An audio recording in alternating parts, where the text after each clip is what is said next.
So with Salesforce and CPQ, everything always starts with an account. Okay, so I'm going to pull up Edge Communications, and off of the account you have opportunities. So every single time you have a new contract that you're working on with a client or a customer, it's going to become an opportunity. So the opportunity is basically your main point. So the client will have their account, but then every single time they want something new will be usually an opportunity. Okay, so we click on a new opportunity to create a new opportunity, and we're going to go and give it a name.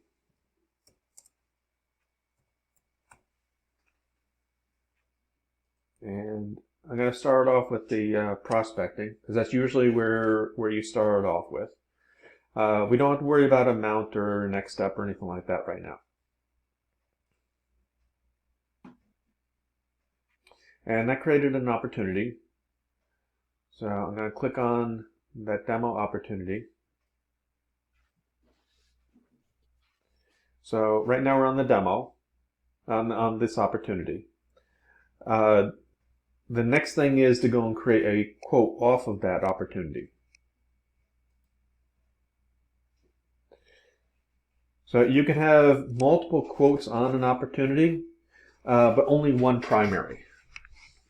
Okay, and when you go and switch from having one from primary to a different one, it'll automatically change all the opportunity products on that opportunity to match up with what that quote is, with what the primary quote is. Okay, so and if you have any questions, just please ask.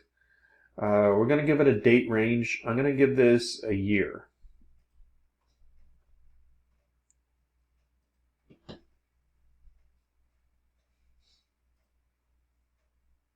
Okay, so that's 1 year. And this will automatically create the quote for me.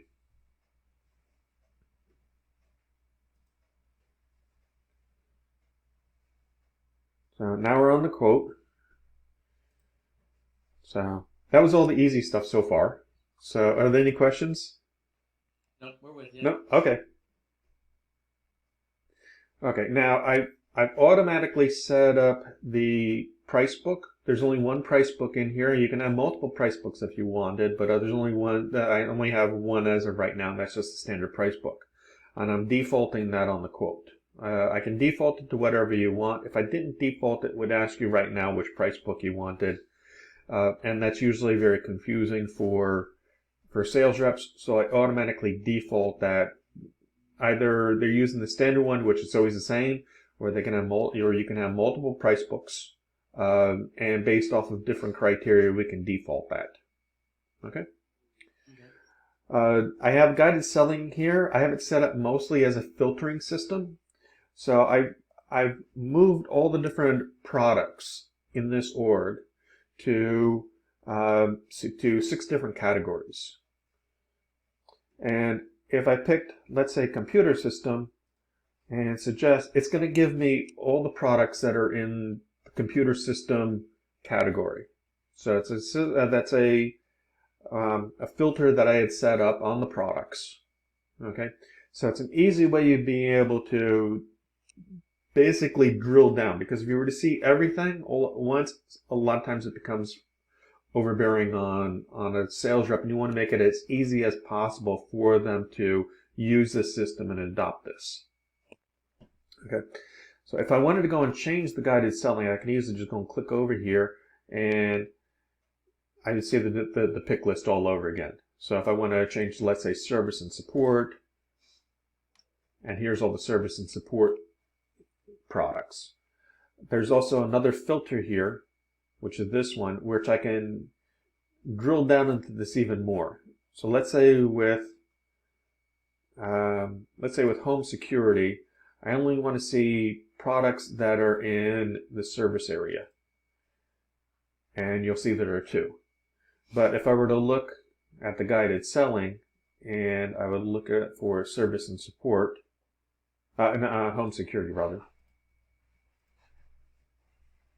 you'll see many more products.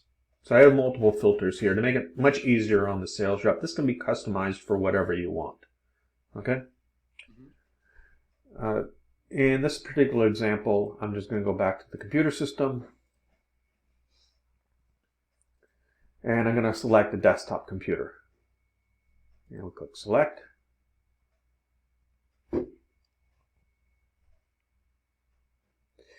And if it's a radio button like this, it means there's only one selection in this section. Okay? If it's a checkbox, that means I can check off any number of things. Okay? And this way I can mix and match whatever I want for the configuration of this computer. I also have a configuration attribute set up here. This is for the keyboard configuration. So if you look down here, right now I'm set up for the US keyboard. If I change to UK, this will automatically change to the UK keyboard. How easy is this to add and remove products from this? Is it relatively easy, or does it require coding? As far as adding and removing products, as far as checking on and off stuff, or adding on new products onto, let's say I wanted another product onto, let's say, stores. Yeah, I wanted to add another product. It's very easy. All I would need to do is add that product into the system, and then I would go in to the desktop bundle, and I could easily just go and add on a product there. So it's just a product option. It's just like it's a junction object. So it's just a connector to go between the two different products. And that would connect that one product, let's say it's another piece of storage, over to this one. So it's very, very easy. Do you think you have to be, do I need an admin to do this, or do I train a product manager to do it? I could easily train anybody to go and do it. It usually takes only a couple of minutes to go and create a new product and go and add that onto the bundle. And that's one of the things I usually go and teach people how to go about doing. So if you wanted to, I could show you now. But that's, that would kind of take away from this demo a little bit. And I would recommend continuing on, and if you wanted to, we could set up another meeting later on, and I could show you all the back-end stuff and show you how easy it is to administer it. I can teach almost anybody with very little computer skills to be able to add on a new product and to be able to configure this. Great. Thank you, Alex. Okay. Okay, so I've done with the configuration on this. I want to go and add on maybe a computer monitor. I'm going to go in, and I can change the quantity on the computer monitor, so I can change that to, let's say, 2. And I'm going to click Save.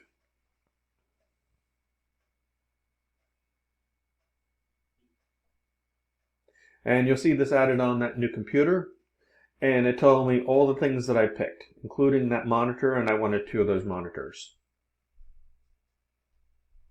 Okay. Mm-hmm. I'm going to go and add on another product. Right. So I'll show you how easy it is to go and add on another product onto this quote. I just click on Add Product.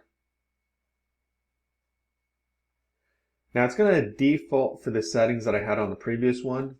So in order to change that, I just go over here to Guided Selling, and this time I'm going to go and add on cloud storage.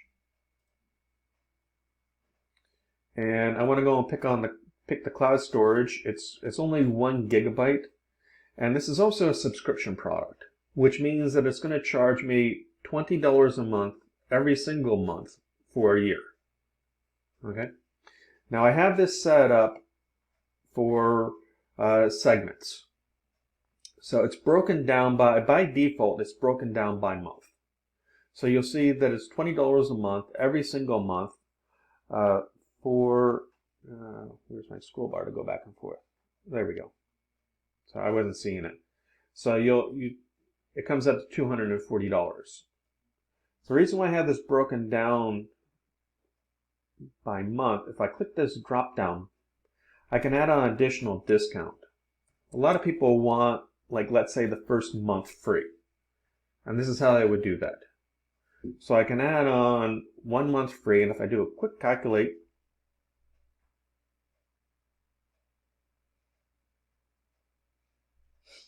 you'll see now the first month is no fee, and it's $20 a month after that.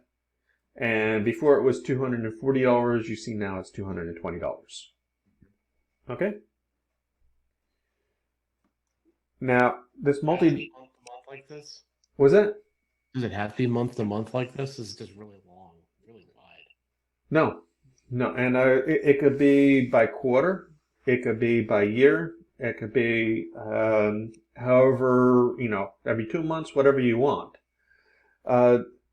So well, actually, not every 2 months, but it's like quarter, monthly, annual. So, but if I didn't want that, I was just about to go and show you that I have another option even with this. So I took out the additional discount. I'm gonna do a quick save, just take that out. So I want to show you another example, because not everybody wants it all strung out like that. So, and see this little wizard right here, the little wand right there? If I click on that, that's going to desegment it. So this way, it kind of answers your question where it's a little bit easier. Now it's defaulted for the $20. If I do a quick save, now quick save and save are the same thing, right? So the big difference is that quick save saves in this screen, and save is going to go and save and take me out. Okay, so I want to see everything as it's supposed to be. Okay, so as a rule of thumb, I always do a quick save before I go and do a save, just to make sure that everything looked right, so there's no surprises. Okay, so you'll see that it went back to the $240. I'm also going to change the quantity on this. I'm going to change this to, I don't want 1 gigabyte, I want 3 gigabytes.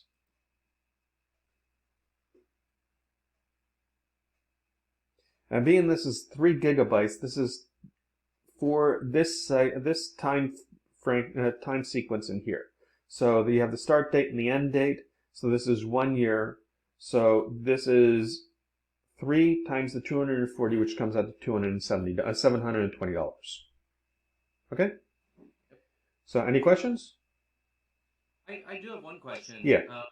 I know we're going through a demo, and so I think we've kind of got the out-of-the-box fields here in terms of the columns on the layout. Mm-hmm. Is it difficult? Is it possible for us to add additional columns? Because for for certain businesses, we're going to need other metrics or other variables that we want to track against. Can you explain kind of what our options are there? Yeah, we can add on any fields that you want. There are a couple of different ways to be able to do that. One is I can add them up here, like you see. The other way is, this is called the drawer. And if I click on that drop down, so I actually did change some of this from what it was defaulted as, because it was so long. Okay. Right? It was even longer. So it had the product code and the unit cost up in here. Right? So I didn't necessarily need that on the initial layout. So what I did was I put those down in here in the drawer. And this way it saved me a little bit of room, because it was way too long. If it gets too long, it's kind of unmanageable. But I can easily change the fields up here. I can add on any custom fields that you want. I can add on sometimes pick lists. I can add on, almost anything that you want. Right? Or I can add it down here into the drawer. So it's still there. It's kind of off, so it saves you a little bit of room. Okay, so we have some options. We can Yes. simplify the visuals by using the drawer. And to Brad's question again, thinking on the business side of things, is this something an admin could do, a product manager? Is this something maybe we need a specialist to do? Where do you see this type of skill set being for, if we wanted to maintain this in the long term? If you're just changing like the fields up in here, Yeah. okay, or something in the drawer, it's basically just it's what they call a field set. Okay. And the field set, it's fairly easy to administer. So here I'll show you what one looks like, just so to go and kind of answer your question, just to show you how easy it is, right? Yeah, we're always thinking about administration and what we would need as Right, owners. right. Because at the end of the day, you need to go and take this over yourselves and be able to administer it, right? Right. So Exactly. we're going to go to Setup.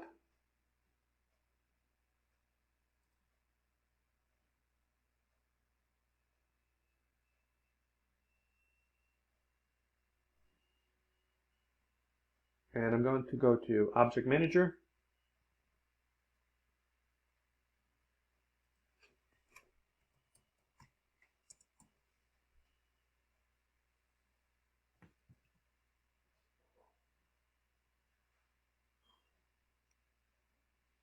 I want to go to Quote Line. And you'll see an option right here for field sets. Remember I said field sets earlier? And the line editor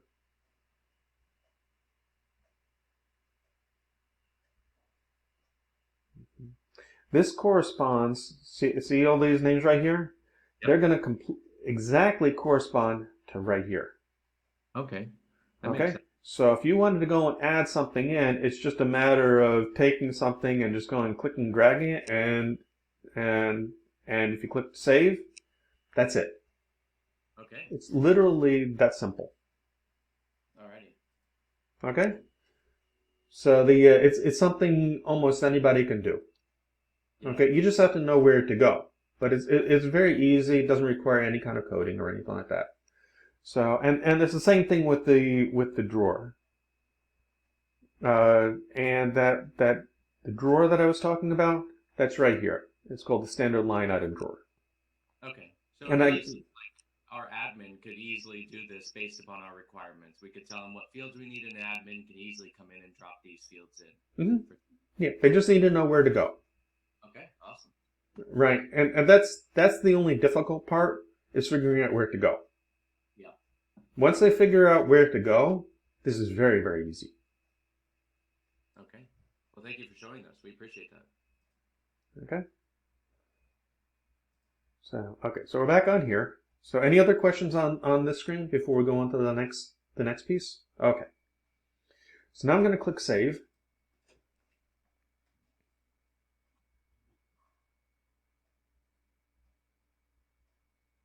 Okay, now I'm back on the quote. I want to take a look at the quote document. So I'm going to click Preview Document.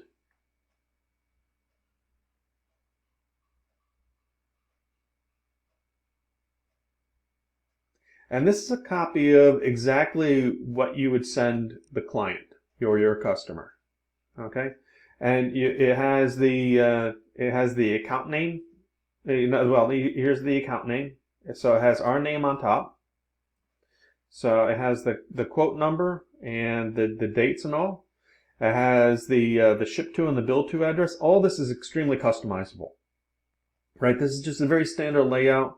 This doesn't always fit in with what everybody wants. Everybody wants something a little bit different wording, different fields, different things in the table here. We can add on anything add on or take off anything that you want. I've seen some quote docs that are pages and pages and pages long. So, and are dynamic as well, based off of different criteria.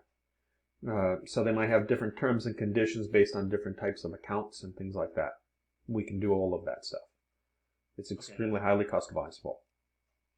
Okay? Got some flexibility there. Yeah. You can even add on DocuSign onto this if you wanted to as well. Okay.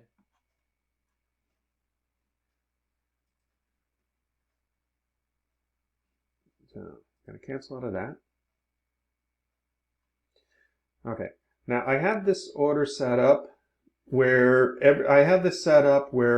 every single quote needs to be approved. Okay?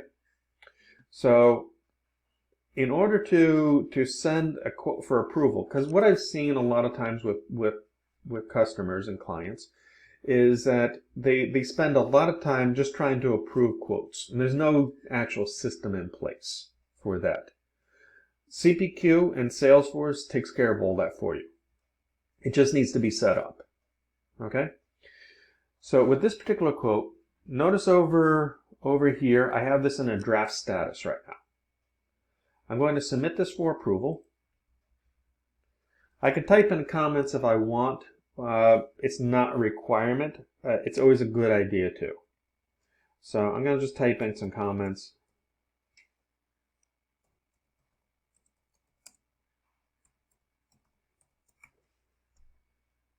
And I'm going to submit it.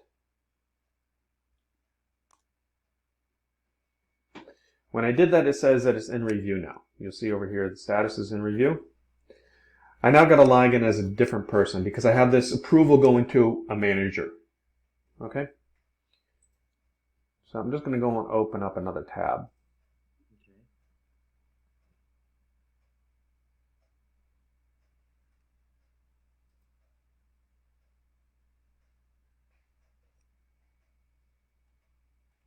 And being that I'm an admin on this system, I can log in as different users. Right? Standard users would not have this ability, but being that I'm admin, I can do this, where I can log in as different people. Okay. And I'm going to log in as Bob Smith.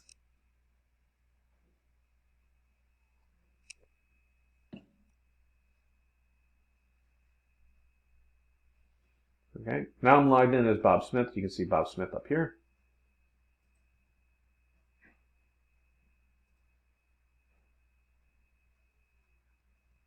And I'm going to go to Bob Smith's approval requests. Now we can make this tab up on top. You know, that's no problem. Okay. And this is that quote number 44 that I was working on. So you say number 44. That's why I left this tab open so you can see that there's a logic to this. So there's number 44, and he automatically gets quote number 44.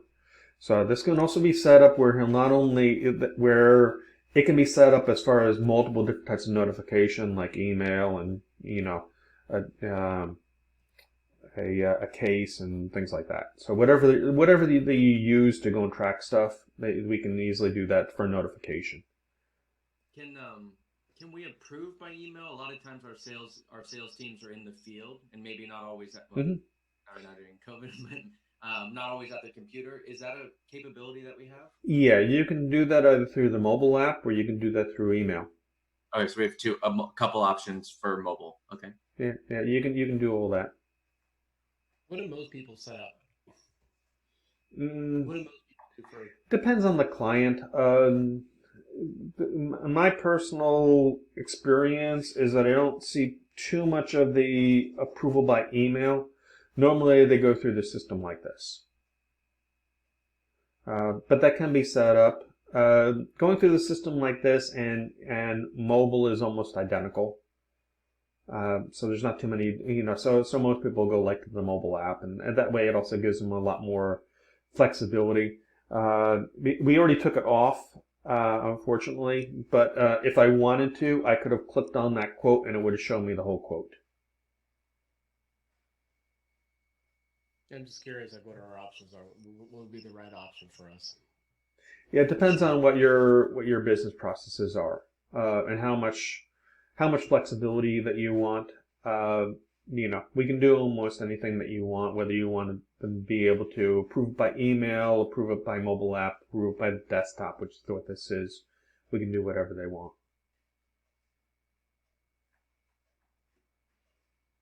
Okay. Right. So any other questions on this? No, pretty straightforward. Thank you for taking us through that. Okay. So let's see. I now have to log out. Because I'm logging in as Bob Smith, I need to log back in as my other user. So when I log out, it's going to drop me all the way back out here.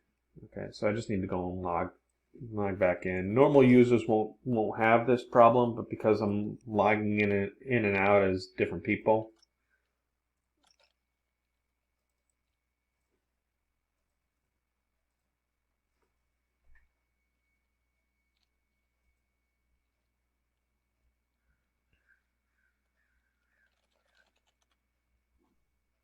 Okay, now we're logged back in as me. I'm going to go back to my quotes. Actually, I can go back over here. So you see, it still says in review because we haven't refreshed yet. If I do a refresh, it should now say approved.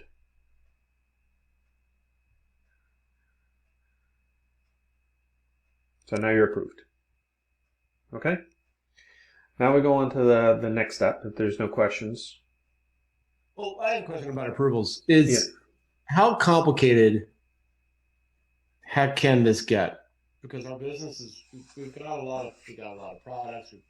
We want to have some discounts. Mm-hmm. So in your experience, what's been the right mix about doing approvals and setting them up versus With CPQ is the only place we have this option of having two different types of approvals. We have the standard approval, which is bundled with standard Salesforce, and this one was just a very simple approval. If I can use a simple approval, like the standard one, I would use that because it's a little bit easier to administer. There's another option, which is advanced approvals. Advanced approvals can go off of multiple different types of conditions. So I can even, with an advanced approval, I can even look at individual lines on the quote and discounts attached to those individual lines. So let's say it's just the computer that I want to look at, right? And I want to have, let's say with, as an example, with this quote, I had two different types of products. I had cloud storage and I have the desktop, the desktop computer. A lot of times it's not the same person that would do approvals on both. So I may have an approval on one person that needs to approve the computer and another person that needs to approve the cloud storage. With advanced approvals, I have a lot more things that are available to me, so I can separate that out a little bit more. And I can have multiple different types of chains and all, approval chains. I can have different types of conditions. I can have different email templates that it goes to. Right, so it gives me a huge amount of flexibility being able to use advanced approvals. It's not right for everybody. So if we can use the standard approvals, I would usually recommend that because, like I said, they're a little bit easier to administer. With the advanced approvals, I'll be quite honest. Probably like a junior level admin may not be able to fully grasp it. Standard approvals, they probably can. I can easily show them how to go about doing a standard approval and be able to show almost anybody how to do that. The advanced approvals need a little bit more knowledge. Okay, thank you. Okay. That make sense? Helps. Yeah, that helps. Okay. So it's whatever is the best option for that client, right? Okay. So if there are no questions, I'm going to go on to creating the order.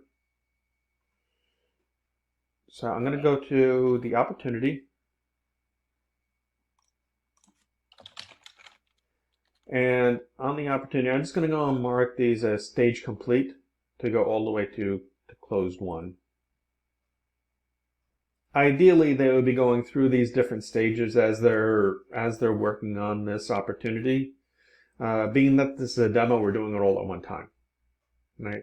This is not the normal case. Normally, these different stages they will be going through over like maybe the course of like a couple of days or a week or something like that, or maybe even a couple of weeks. Okay, and we're going to go to close one, and I'm going to save. Okay, so now this opportunity is closed won. Now I'm going to create the order. So I'm going to go down here. This can all be automated. Okay, and I would highly recommend automating it. This is just, for this demo purpose, right? So in reality, it actually checks off this checkbox. Okay, when you order something off of an opportunity, it checks off that checkbox, and that creates the order automatically. So if I go back to the quote, I will see the order right here. Okay, so and I can click on the order.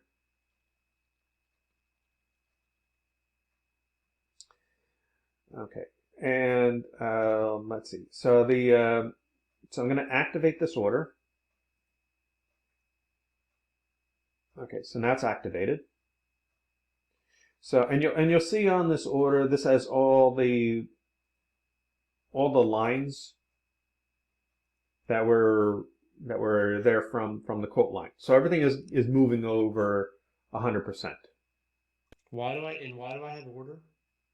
You need to create an order in order to be able to eventually build a customer and all. So okay, so my people are kind of dumb. So what do I where am I people using for data? So my salespeople, would they ever use orders? It depends. Most of the time, sometimes the sales rep is creating the order, but that's not always the case. Sometimes they're taking it up to the point of where they do a close one and then they're done. That's usually the sales rep. There's another organization a lot of times that that'll actually start completing the order and fulfilling it. Okay, so it may be two different people.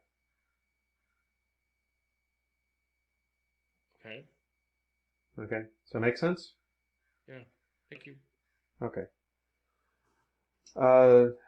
So let's see. So now that we've activated the order, there was a subscription on here, and that was the cloud storage. Okay.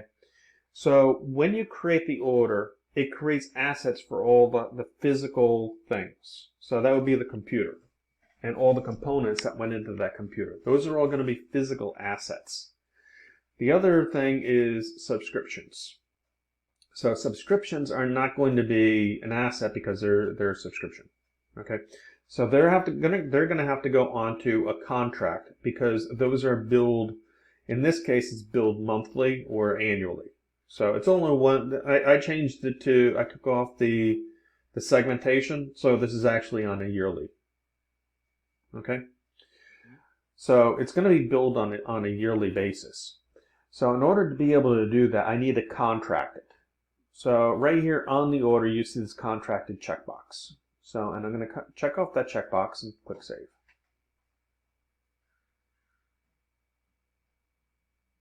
Okay. I'm going to need to refresh because it doesn't always, it added on the contract, but you're not always going to see it until you refresh the screen. And now you'll see a contract right here. So I'm going to click on the contract. And I'm going to activate this contract.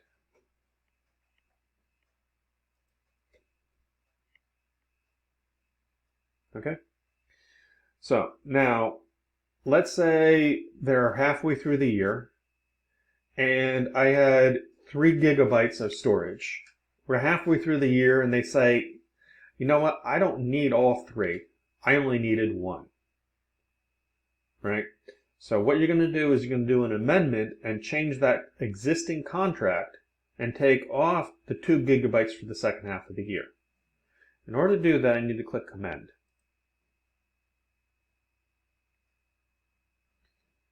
And I click Amend again. And when I amended this quote, what it did was 2 things. It created an amendment opportunity automatically and an amendment quote. So it created a brand new quote and opportunity for the amendment. And you'll see right here I have the 3 gigabytes of storage. I'm going to change this. Remember I said halfway through the year.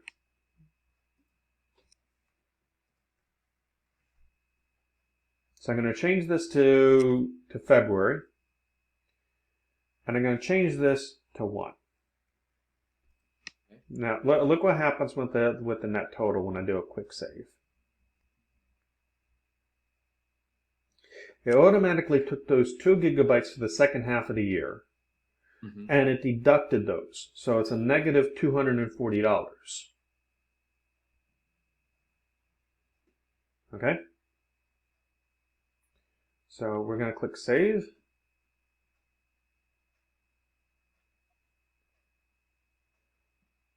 Now we're going to go through the same process that we did before when we created the order and the contract. And this will go in amend it. So we're going to go to the opportunity.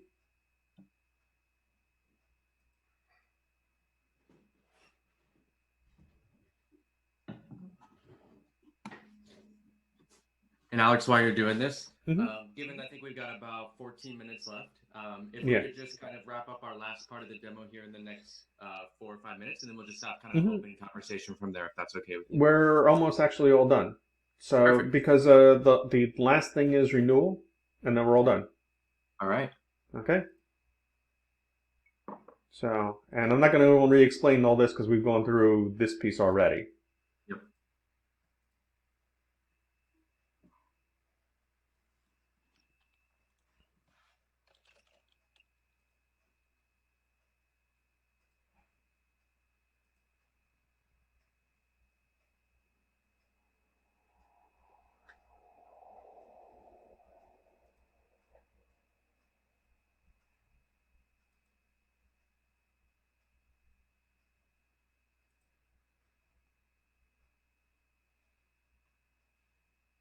And you see that this is almost exactly what we went through before. So the exact same steps.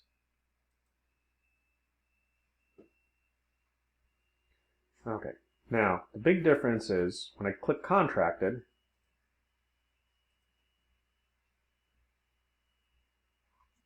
Mm-hmm.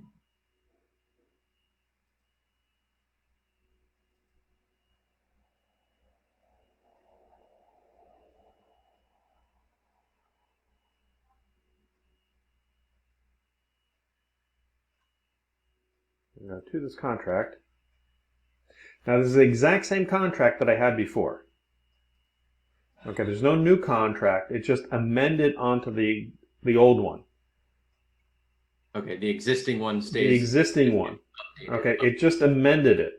Okay, so there's no new contract. It just appended onto the existing one.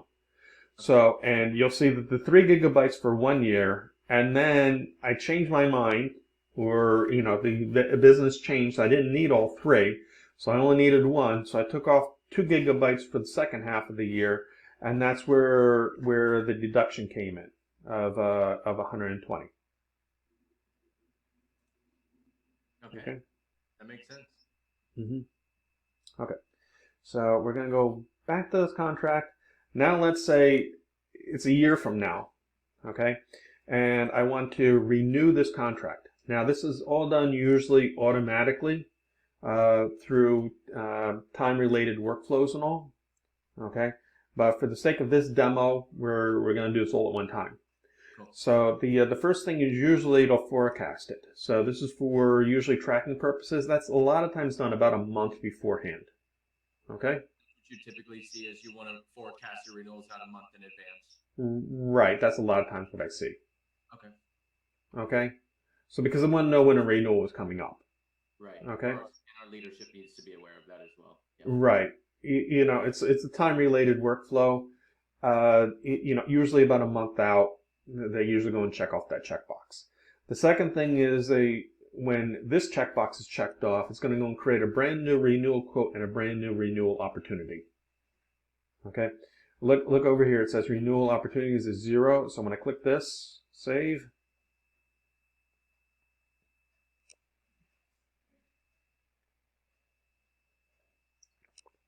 Now you'll see the renewal opportunity. Okay, so the system automatically creates it in background, so we don't have to go do that manually for ourselves. Right, that's correct. It did it all automatically for you. Okay, and it renewed it for what it was at the time of renewal. Because remember, at the beginning of it, we had 3 gigabytes. You don't want 3 gigabytes because that's not what it was at the end of that contract. It was only 1 gigabyte. So you'll see this is only 1 gigabyte of pay.